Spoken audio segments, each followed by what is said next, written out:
ما زال قرار إقالة المدير الفني للمنتخب المغربي تحت 23 سنة عصام الشرعي يثير جدلا واسعا حول أسبابه ودور المدرب وليد الركراكي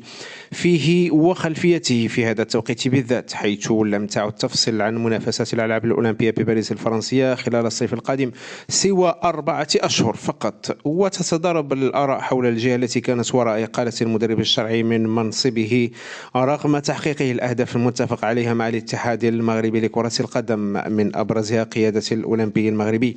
إلى التتويج بلقب كأس إفريقيا تحت 23 سنة التي نظمت في المغرب الصيف الماضي.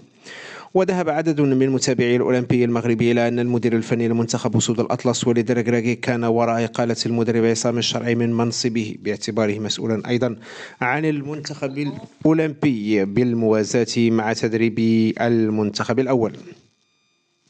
وأرجع هؤلاء سبب ذلك إلى